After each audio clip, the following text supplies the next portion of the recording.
नमस्कार, आप सभी का स्वागत है हमारे इस खास कार्यक्रम जिसका नाम है आपकी आवाज। मैं हूं सोनल। जी हां, आपकी आवाज, जिसमें हम बात करते हैं आपके मुद्दों पर, चर्चा होती है आपके मुद्दों पर। और इसके लिए हमारे साथ मौजूद होते हैं हमारे विशिष्ट मेहमान, जिनमें मंत्री, अधिकारी, सभी शहर के विशिष्ट जन शामिल होते हैं।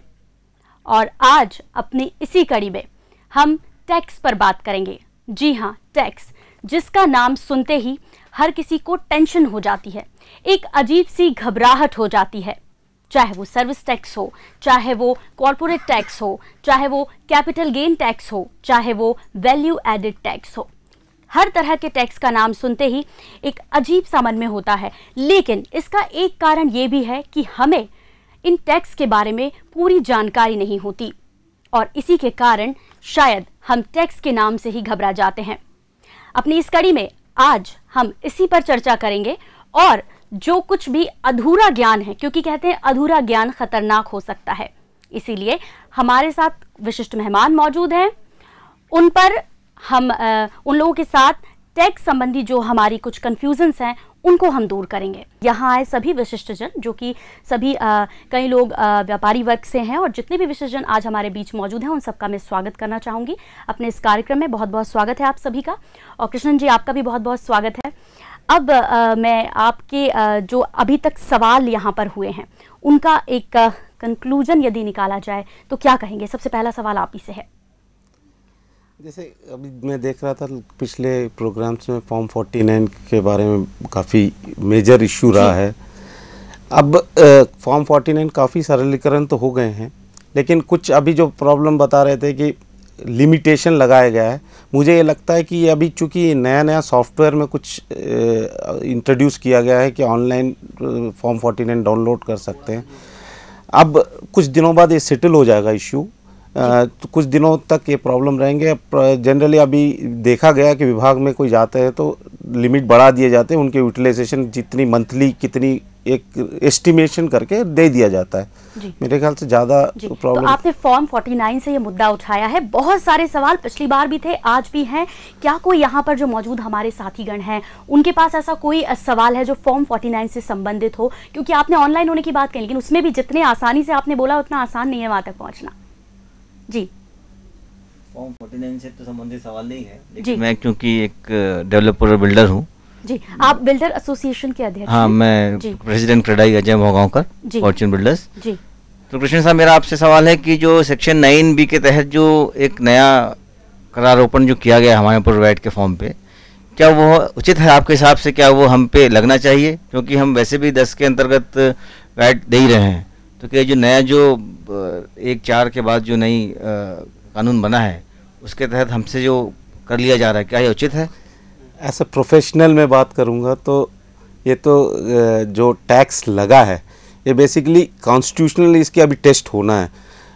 मुझे नहीं लगता है कि कॉन्स्टिट्यूशनली वैलिडिटी होगी इसकी। चैलेंज टेस्ट ऑफ लॉ में कुछ बिल्डर्स आप लोगों ने शायद हाई कोर्ट में रिट भी फाइल किए हैं। मुझे लगता है कि ये कॉन्स्टिट्यूशनल टेस्ट को ये कर पाएगा। मुझे लगता नहीं कि this provision should be valid.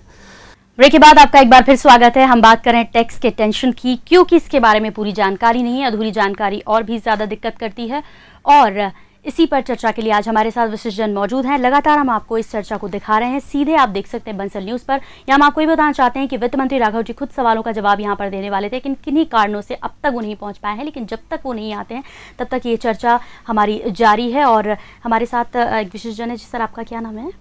मैं मनोज सिंह हूँ, सुभालय से। जी, मुझे लग रहा है कि मंत्री जी की अनुपस्थिति में कृष्णन जी बड़ा असहज महसूस कर रहे होंगे कि एक इतने सारे सवालों के जवाब नेता की तरह दे पाना बड़ा मुश्किल काम है। मेरा एक छोटा सा मानना है कि हमेशा नए करारोपण करने या करों को बढ़ाने की बजाय कर देने वाले लोगों की संख्या बढ़ाने पर ध्यान देना चाहिए, जिससे जो राष्ट्र के नवनिर्माण में हम ये पैसा लगाते हैं वो व्यापक रूप से एकत्र हो सके। अभी होता ही है कि जिनके जो लोग टैक्स अभी दे रहे हैं उन्हीं पे ज़्यादा फोकस रहता है, नए जो टैक्स पेयर्स हैं वो नहीं बनाए जा रहे हैं। नंबर 1। नंबर 2 कि इतने जटिल नियम है, जितने हम एक्ट की धाराओं की और ये बात करते हैं, आम उपभोक्ता इन सब से बड़ा असहज महसूस करता है और अल्टीमेटली इस कॉम्प्लिकेशन के कारण जो भी व्यापारी वर्ग है या जो कर वसूल रहा है उनसे वसूल के सरकार को दे रहा है, उस पर उसको संख्या की निगाह से देखता है। तो मुझे लगता है ये इसका सरलीकरण आवश्यक है और कर देने वालों की संख्या बढ़ाई जानी चाहिए। सर आजकल कॉन्सेप्ट जैसे इनडायरेक्ट टैक्स, जहाँ तक वैट की बात करें, वैट में ये कॉन्सेप्ट है कि छोटे डीलरों को माफ़ किया जाए। अब जैसे 5 लाख तक अभी एग्जिस्टिंग लॉ में 5 लाख, जीएसटी आएगा तो 10 लाख तक की व्यापारी को बिल्कुल ही टैक्स के सिलसिले इससे बाहर किया जाए, ये एक कॉन्सेप्ट है। और अभी भी 15 लाख तक के जो टर्नओवर है उनके लिए स्मॉल से कंपोजिशन मनी रख के ये रखा गया है कि इनडायरेक्ट, जहाँ आपका ये डायरेक्ट टैक्स वहाँ पे तो सही अप्लीकेबल रहेगा कि वहाँ पे टैक्स पेयर्स बेस बढ़ना चाहिए।